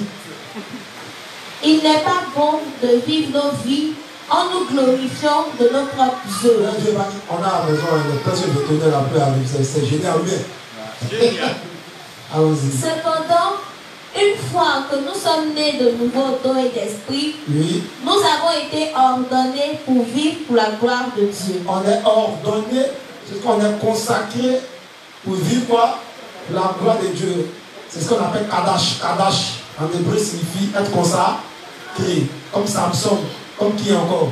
Jean-Baptiste, comme qui encore? Comme les Lévites. C'est pas ça? Donc on dit qu'il est consacré. Donc la vie du juste, c'est une vie de dévouement à l'œuvre de Dieu. Donc c'est pas normal qu'on voit un soldat, il ne fait pas faux, il ne dit pas, il ne pêche jamais. Est-ce que vous savez que les Juifs peuvent être 2 ans sans pécher? Allez, vous savez que vous êtes là, non? Ou bien, je parle à quelqu'un, vous savez que vous êtes là. Vous connaissez, on se connaît. 2 ans, tu es beaucoup dans l'église. Tu ne fais jamais faux. 2 ans. Mais pendant 2 ans, ta bouche moins une seulement. Mais ta bouche ne met pas la part. Oh, amen. Allons-y. Maintenant, nous ne pouvons pas changer notre foi spirituelle, peu importe combien nos circonstances changent. Oui. S'il y a quelque chose qui ne va pas dans notre foi, nous devons penser à ce qui ne va pas en nous tenant devant sa parole. Ceci parce que nous avons déjà décidé de vivre pour Dieu. Ainsi, sans foi en l'évangile de l'eau et de l'esprit, il est impossible de suivre le Seigneur. Les gens dont la foi est fondée sur l'évangile de l'eau et de l'esprit ne peuvent pas vivre en s'appuyant sur leur propre force pour renier la chair. Par contre, la foi légaliste est une fausse foi, car elle vacille en fonction des circonstances des personnes. Ouais. Donc, ceux qui vivent par leur foi légaliste peuvent sembler suivre le Seigneur fidèlement, mais ce n'est pas vraiment le cas. Quand tu as envoyé, tu as l'impression qu'il aime le Seigneur. Mais quand il y aura des difficultés, des problèmes, vous allez voir que c'est là où vous allez savoir s'il aime le Seigneur ou bien s'il n'aime pas le Seigneur. Mais alors que ceux qui aiment réellement l'évangile, peu importe les difficultés, peu importe les vents qui souffrent, ils sont là. Dans la faim, ils sont là. Dans les tribulations, ils sont là. On les insulte, ils sont là. Amen. Ils n'abandonnent pas le Seigneur. Même si les serviteurs sont sûrs qu'on a dit des choses, ils sont là. Peu importe ce qui arrive, ils demeurent dans l'église et ils continuent à servir. Amen. Mais attends, c'est ça. Moi, il ne peut plus rester dans votre église. Non, mais elle ne peut pouvoir pas, non. Il se fâche. Moi, ne me dis pas ça. Avec qui il va dire pas ça? Hein? Quand tu es qui et puis on ne te dit pas ça. Allons-y. Ceci parce que ce n'est pas avec la vraie foi en l'évangile de l'eau et de l'esprit qu'ils croient en la parole de Dieu.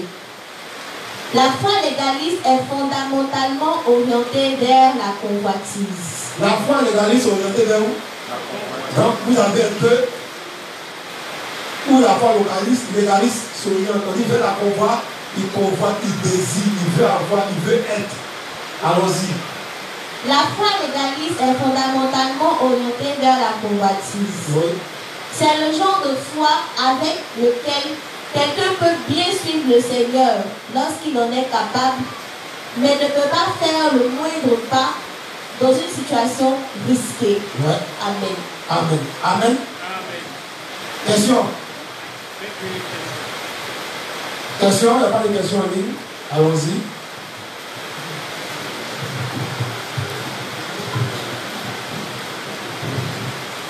Bon, enfin, le père, j'ai une question qui m'a été posée pour ma fille. Par qui? Par ma fille. Oui, allons-y. Bon, comme je ne savais pas quoi répondre, voilà pourquoi j'ai décidé d'avoir recours à toi.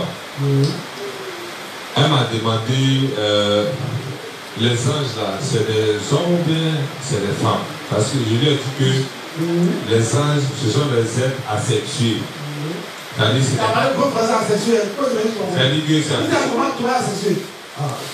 ce n'est pas femme, ce n'est pas garçon.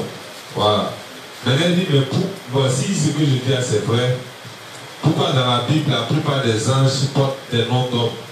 Comme l'ange Gabriel, l'archange Michael. Voilà, donc je souhaiterais que...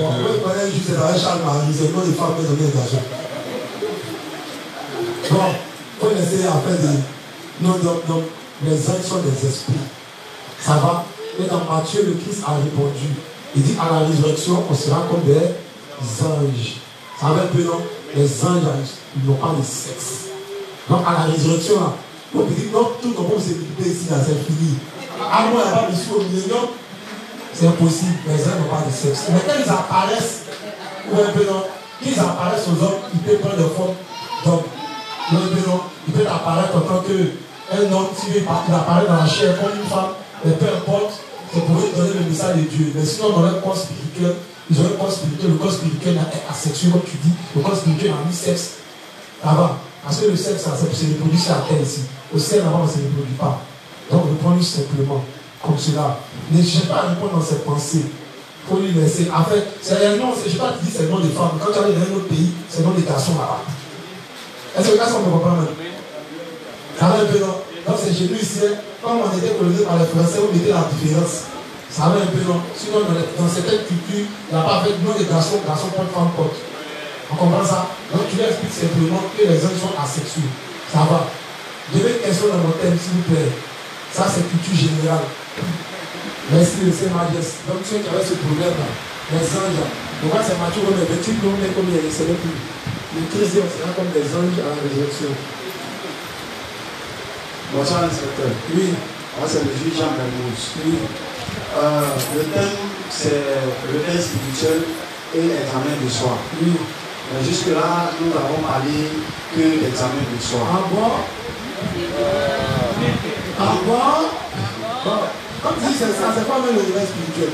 Là, il y a savoir si c'est ça dont on a parlé. La question, c'est ça. Non, pas ça. Si tu sais de quoi on a parlé, c'est que tu sais. Pour pas dire une chose là, ici là, c'est chien vert, on a vu sur moi, on n'a pas vu chez moi. Est-ce que tu connais la couleur noire? Ou bien? Pour dire que tu as vu une chose, c'est que tu connais la Dieu te ramène, tu vas me dire en 3 semaines, c'est quoi le réveil spirituel? Alors que d'entrée, est-ce que je vais expliquer? Bon, quelqu'un pour répondre à sa question. Par exemple, il va répondre. Le réveil spirituel, il demande c'est quoi?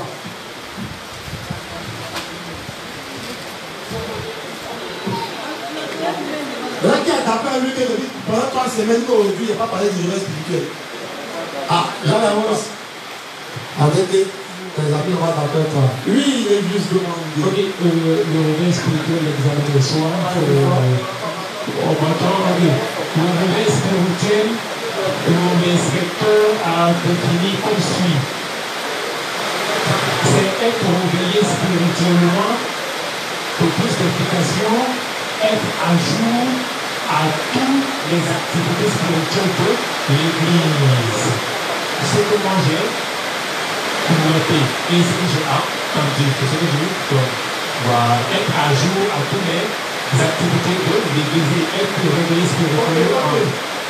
Ok, il pleut. Le matin, les réveillés, ça va. Le matin, les réveillés, ça va. Donc, si on parle de réveil, ça sous-entend de quoi? Quand on dort, ça va un peu long. Quand je parle par exemple, il est juste qu'il ne prêche pas, il ne lit pas, il n'est pas l'œil, il n'est pas uni, il dort. Tu vois un peu long. On dit le réveil spirituel, c'est le réveil du cœur. Et celui, pour être réveillé, il faut connaître le temps dans lequel nous sommes. Pour voir la nécessité de racheter le temps et de commencer à faire l'œuvre de Dieu.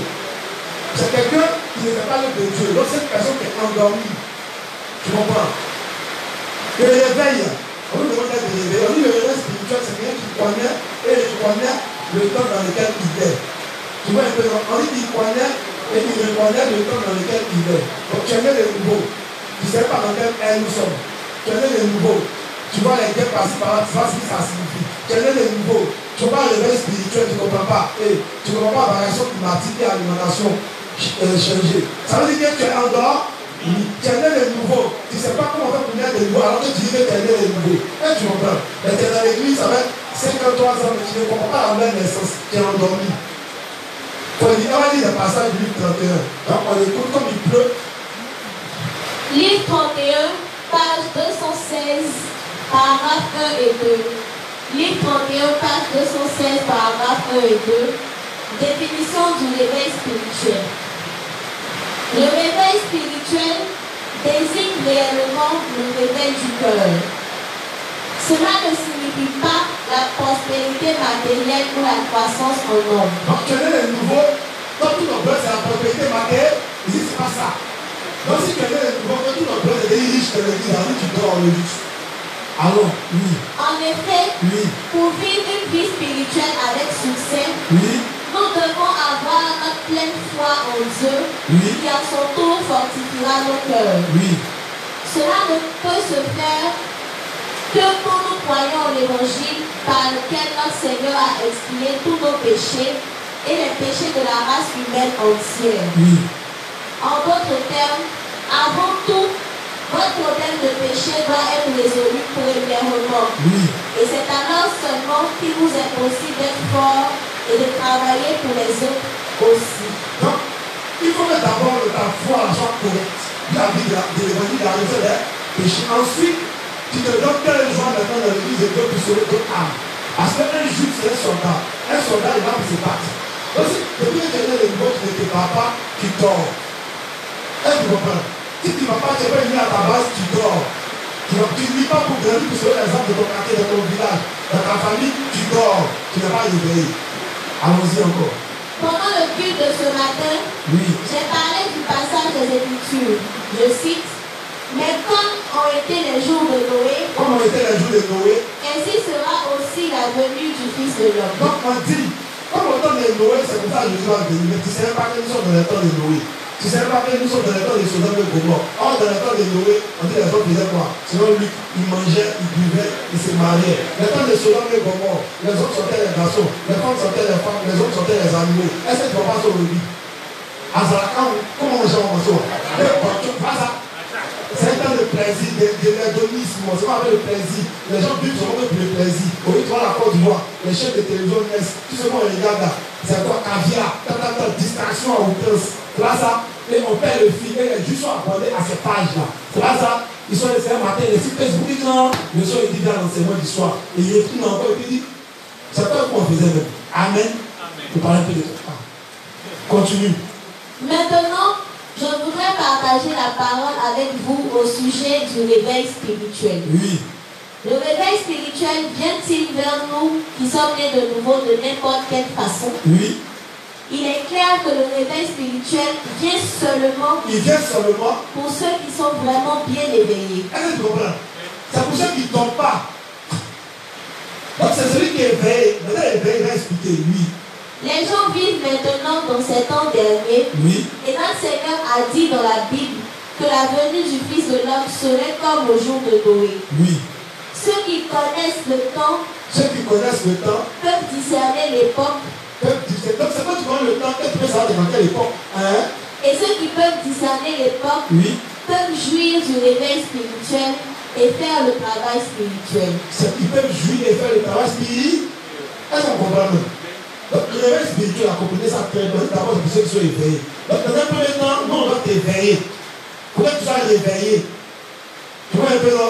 Donc si tu n'es pas uni, tu ne vas pas être éveillé. Tu comprends non? Pour que l'on te réveille. C'est le langage de Dieu. Souffrez, allons-y. À moins que quelqu'un ne sache. Ce que Dieu veut en ce moment. Hein? Il ne peut y avoir de réveil spirituel. Bon, tu ne sais pas que tu es dans l'église, mais tu sais ce que Dieu dit. Laissez Dieu le voir. Un Dieu. Et puis tu cherches. Tu ne peux pas avoir de réveil spirituel. Voilà pourquoi j'ai dit qu'on prêche l'évangile aux gens, qu'on les amène dans l'église. Il faut qu'on leur enseigne pourquoi ils viennent à l'église. Ça va un peu, non? Sinon, il va devenir un juste, un églisier, il va devenir un religieux. Ça va, non? Il va se contenter de venir comme ça. Mais le reste, là, ils sont fous. Lui, le sang, il connaît, il faut sa récitation, il s'en va. Allons-y. Donc, les justes doivent d'abord réaliser clairement dans quel genre de temps ils vivent maintenant. Oui. De plus, si quelqu'un réalise aussi la volonté de Dieu pour son temps, et puis il réalise la volonté de Dieu, il sait dans quelle époque il vit, oui. Et ce qu'il devrait faire en fonction. Et ce qu'il doit faire. Donc chacun de nous doit savoir ce qu'il doit faire enfant. Dans le tabernacle, il n'y a pas de tabouret. Il n'y a pas de chaise. Ça veut dire que tous les sacrificateurs étaient au but. Mais il y a les sacrificateurs qui étaient et je dis à tabouret, c'est petit. La chaise qui est la lipico. Dans la foi de nos cœurs, termine là, et puis demain on va revenir. De plus, si quelqu'un réalise aussi la volonté de Dieu pour son temps, oui. Et ce qu'il devrait faire en fonction, oui. Alors le réveil spirituel arrivera dans son cœur. Amen. Donc demain, on va continuer. J'ai dit que c'est Lévi, mais j'ai l'impression que ce n'est pas Lévi. Donc, comme Dieu sait faire les choses, je vais descendre dessus. Mais comme mon frère est pressé, l'examen des soins et le reste, ils sont collés, ça va ensemble. Ça va? Donc c'est l'examen, tu peux savoir si tu es réveillé ou bien si tu es endormi. Est-ce qu'on comprend? C'est l'examen qui permet de savoir si tu es réveillé ou si tu es endormi. Amen. Que le Dieu des justes nous garde. Vu que le temps n'est pas bon, on va faire rapidement parler à la maison, qu'il permette que chacun de vous, hein, comme il est arrivé aujourd'hui, qu'il nous donne la force d'être là aujourd'hui, qu'il nous donne les moyens d'être là, qu'il continue à mettre des paroles dans ma bouche, qu'il permette que je ne parle pas selon mes pensées et qu'il résout tous les problèmes liés aux incompréhensions de la parole. Merci Seigneur de ce que tu as permis cela. Au nom du Seigneur Jésus-Christ, j'ai prié, on a prié, on se salue dans la paix de notre Seigneur. Amen.